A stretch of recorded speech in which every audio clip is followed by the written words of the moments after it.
Hi James, it's a pleasure to meet you.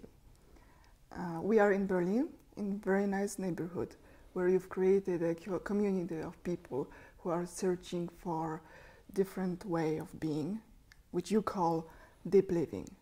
Can you explain me what it is, deep living in a short term? Deep living developed as my work developed, and a lot of it's based around a metaphor of going deeper, that we're constantly looking deeper at what our deeper motivations are, what's really going on.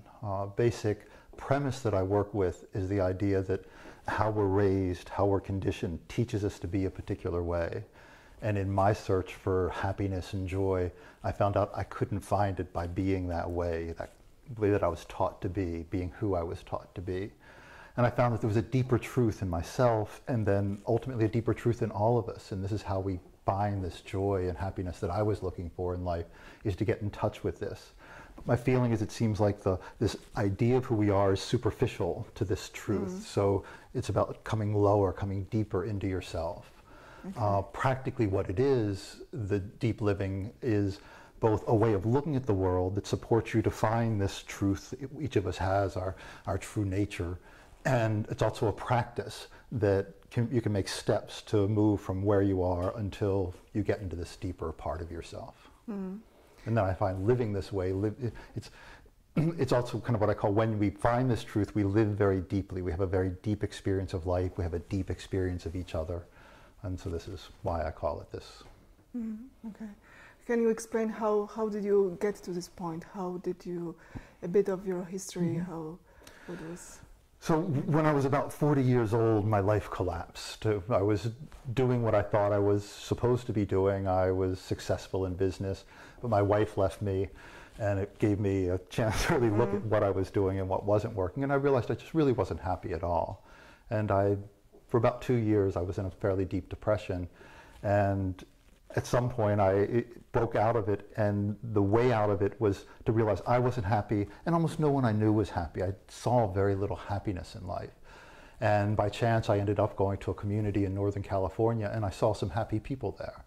And I decided I'm going to stop everything, stop my business, stop my life as I was living it, and search for happiness. And I started that search, and then I found it. Okay. After all, what you say is that we are able to create our lives exactly as we want. It's very interesting seeing you're talking in your book, Deep Living, about point of view. That we are, that life is like riding on a roller coaster where we can be happy and enjoy ourselves, or we can freeze and be scared simply. Can you explain what it is, point of view on? Well, the point of view is this way of looking at the world that is part of deep living. I don't think it's the right way of looking at the world, but it is a way of looking at the world that supports you to find your truth. The only thing that's right for you is your truth. The only thing that's right for me is my truth. And so there's many belief systems out there. And you might say that the point of view is a belief system, but it's totally geared towards you finding what's true for you. And then once you find your truth, forget about the point of view, forget about everything except your truth, and let your truth guide you through life.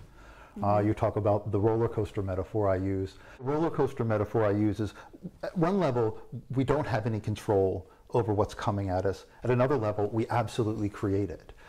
One of the things that we want to do is to start to sink deeper and see that we have absolute control over how we are with what's coming at us. So we can be on a roller coaster and we can be scared and go, no, stop, stop. Or we can be on the roller coaster and go, I want to go again, I want to go again. And it's our choice. The point of view really gets you towards making choices, to become conscious about the choices you make moment to moment in life. But if you would take an example as somebody who is coming from a Christian background, this is a point of view, right? Yes. Christianity is a point of view, Buddhism is a point of view. That you're German is a point of view. How a German woman, what her possibilities are is a point of view. Everything, it's the way of looking at things, it's a perspective. And to start to see that there is no true perspective. Okay. There's many different ones, and most of us don't consider the perspective that we were taught. Again, as I was talking about, there's who you think you are, and this is the perspective that you were taught at looking at things from. And most of us were taught a perspective that doesn't empower us, that doesn't make us joyful, that doesn't make us strong.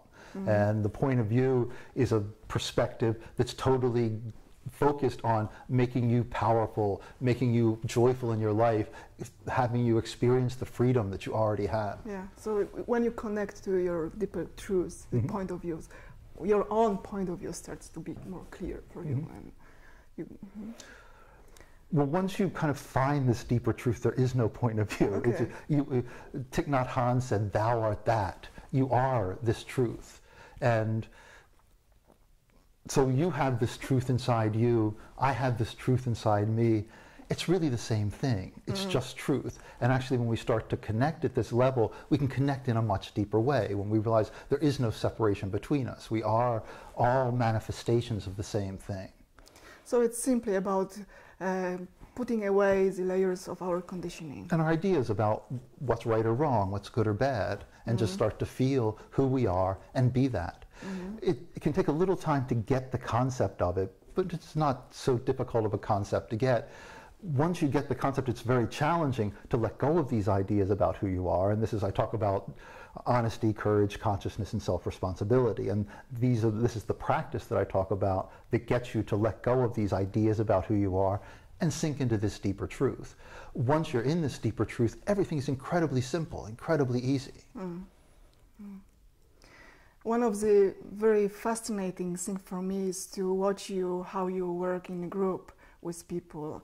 And you say that we are gifts for each other and we are mirroring each other. Whoever bothers us, whoever attracts us, it's something where we can look at this point and see what actually we didn't work in ourselves. And you have this great sensitivity, how you lead people through this process. How are you doing this? The sensitivity developed over time, and it wasn't anything that I was born with, it was something that I developed. Actually, maybe I was born with it, but I was taught not to have it. It took a while to learn to get back to it.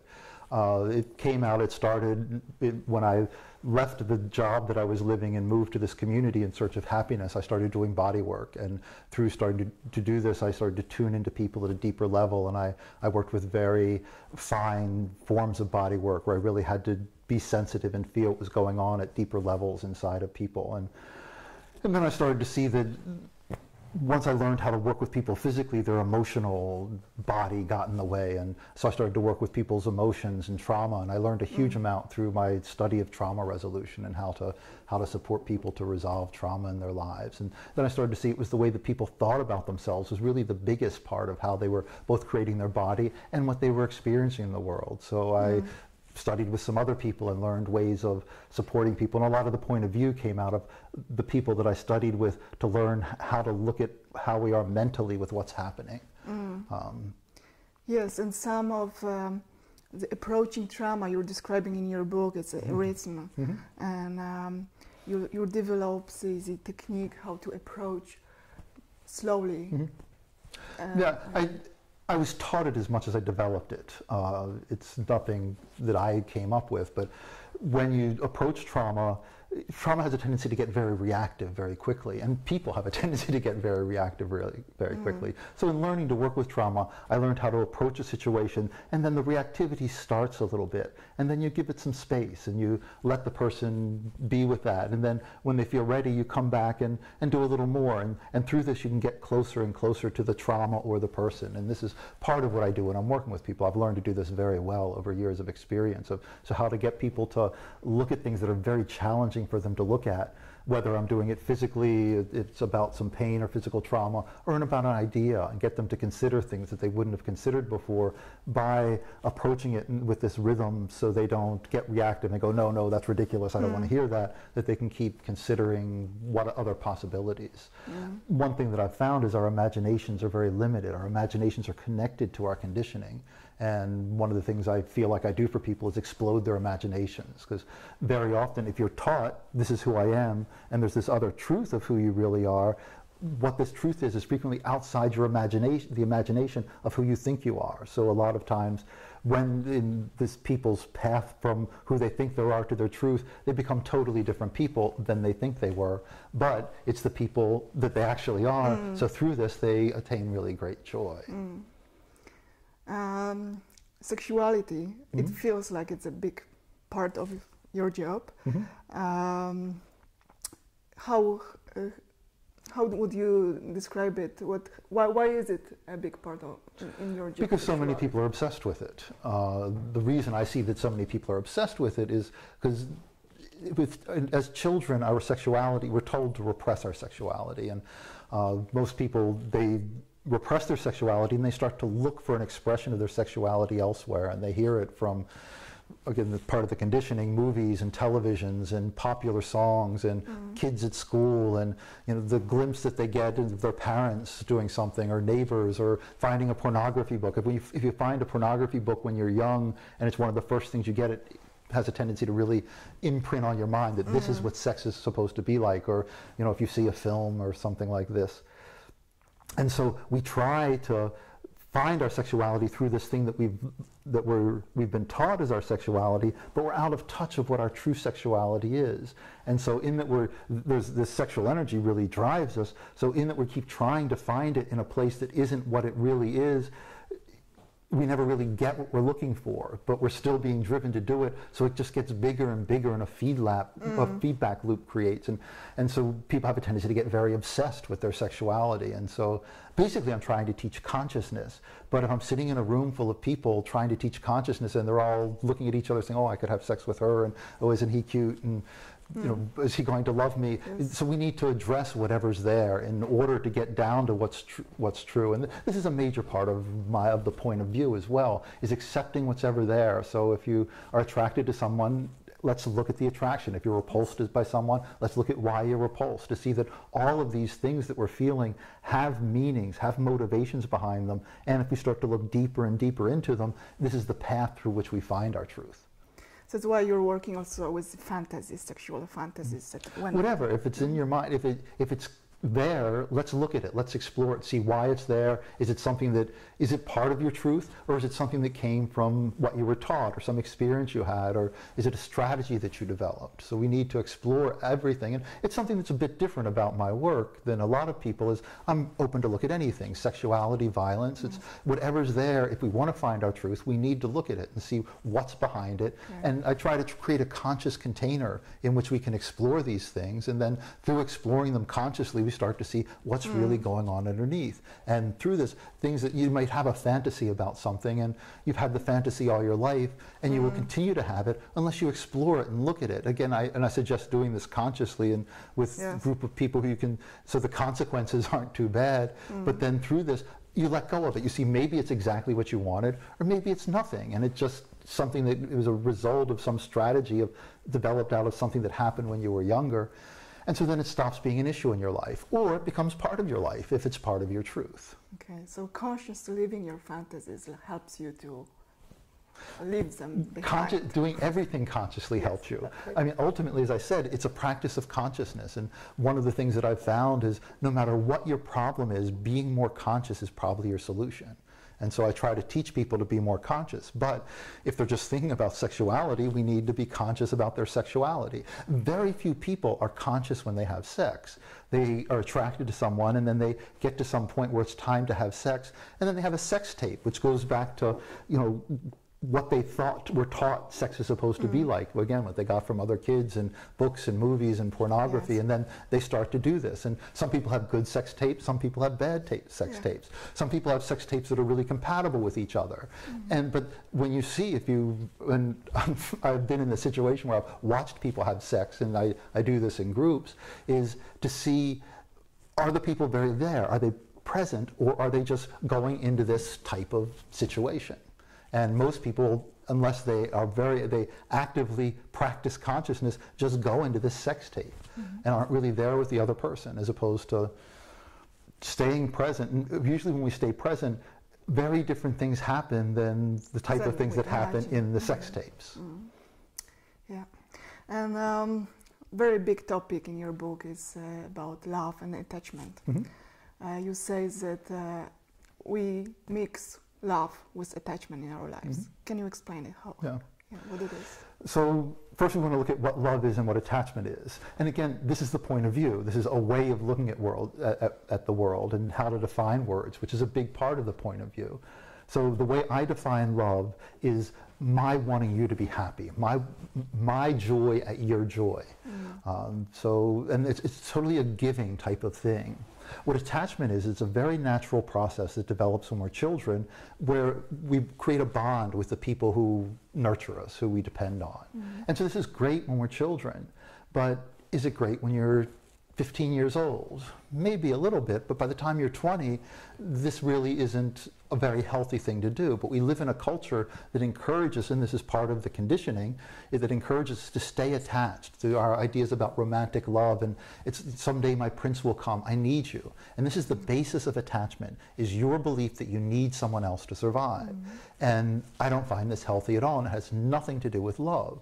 But a lot of times when people start to get attracted to each other, they're projecting their parent on the other person. They think this person will solve my problems. This person will give me the comfort and the solace that I need.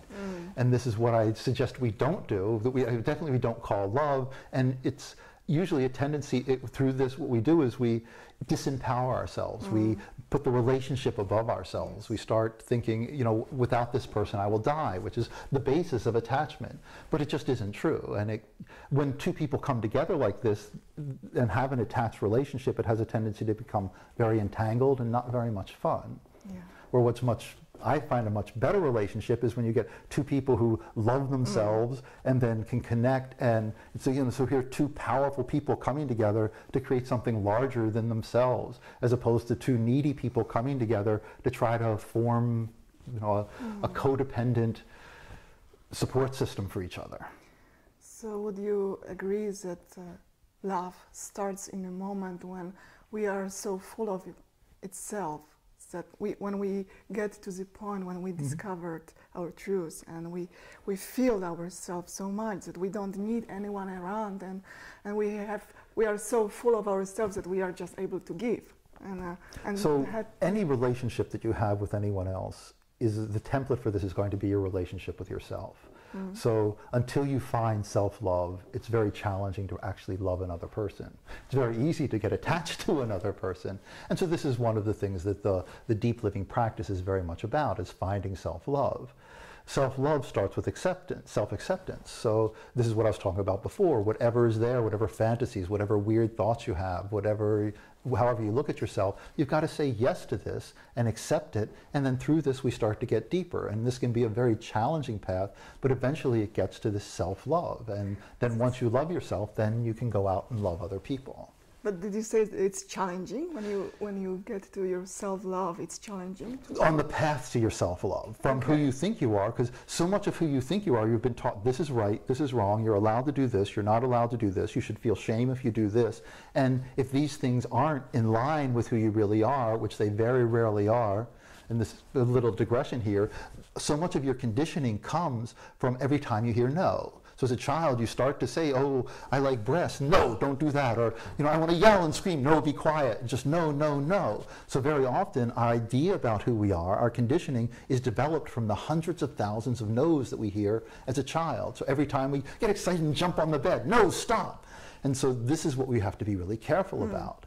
And so what happens is, your truth is, your idea about who you are is kind of a twisted reverse image of who you really are. So often the path between who you think you are and who you really are is doing all the things that who you think you are, things they aren't supposed to do, are afraid to do, are ashamed to do. And so this is why my work has a tendency to be very challenging, but it's also it works very quickly. It's really focusing on exactly what's keeping you in your ideas about yourself to get to this deeper place, and then encouraging you. I don't push anybody to do anything, but I create opportunities for people to look at their biggest challenges, their biggest fears. I mean, when we start to look at what motivates people's behavior, fear is the greatest motivator for most people's behavior most of the time. And fear of death is a big one. Fear of loneliness is a big one. And we were talking about self-acceptance leading to self-love. If you love yourself, you don't mind being by yourself. So being lonely stops being an issue. So it stops being a motivation for behavior. But most people, in that they don't love themselves and they're uncomfortable being with themselves, try to avoid this and then they get attached to another person, and they do so many things to keep from being lonely. It takes a lot of responsibility to go through this process. Yes. And honesty, right? Yes, honesty, courage, consciousness, and self-responsibility. These, in my years of looking at all of this, these are the 4 things to really focus on. And self-responsibility is a really big part of it, is to realize that whatever you're experiencing is because you're putting an energy out, and then something comes back to you because of the energy that you're putting out. And so if you want to be treated differently, you need to look at what you're doing to create the way that you're being treated, and then change that. And through changing that, you can radically change how people treat you and what your life is like. Yes. And the things that come to you. The universe has a tendency to throw the things at us that we need to learn. If you say, yes, great, I'm going to learn this, I accept it, I'll figure it out, then you're happy and you grow. If you go, no, this is terrible, I don't want this to happen, you just keep getting the lessons harder and harder, and this is where much suffering comes from. How about enlightenment? What do you think about it? When I first started my search for happiness, I started to go to lots of teachers, and enlightenment was a big topic.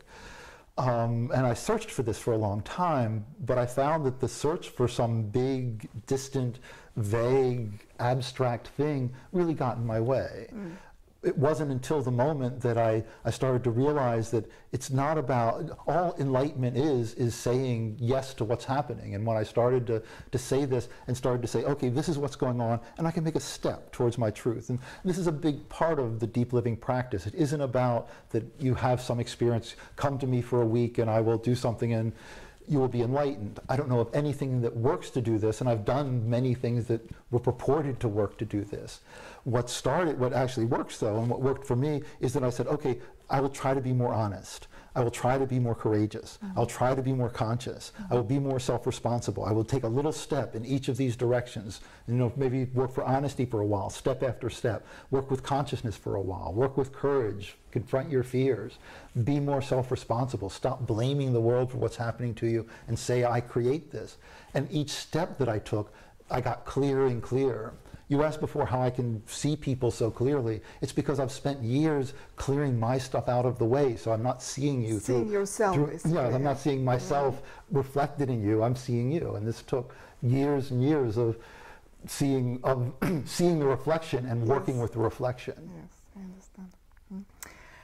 What advice you would give to people for this planet in one sentence? The most important thing to do is to find your truth. Until you do this, so the first, let's eat, let's, have enough shelter and this type of thing. But once these basic creature necessities are taken care of, find your truth. It's where your joy is. It's why you're here. You said before, I talked about giving a gift.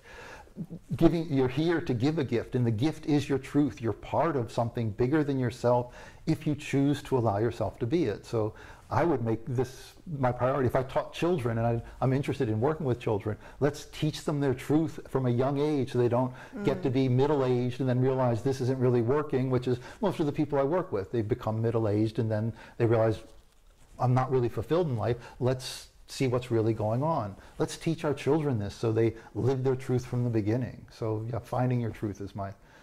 And when you find your truth, you will start to feel happy. Not only happy, it's a joy deeper than anything that I can describe. Absolute fulfillment. It isn't so many, when I use the word happiness, which I use a lot, I think people don't really understand what I'm saying. The same thing with joy. They have an idea what joy means. But until you experience this deep, unshakable, yes, this is exactly where I belong. This is what I should be doing. These are the words that should be coming out of my mouth right now. Everything is exactly the way it's supposed to be in the entire universe, and I am part of it. This is the type of joy that I'm talking about, and this is what finding your truth leads you to. And once you find it, you don't have to decide anything. Thou art that. You are this truth. Yeah. You don't have to do anything. It's incredibly easy. Everything becomes easy. It's the conditioning and this difference between our truth and our conditioning that makes things hard. Thank you. It was a pleasure to talk with you. Great. Thank you.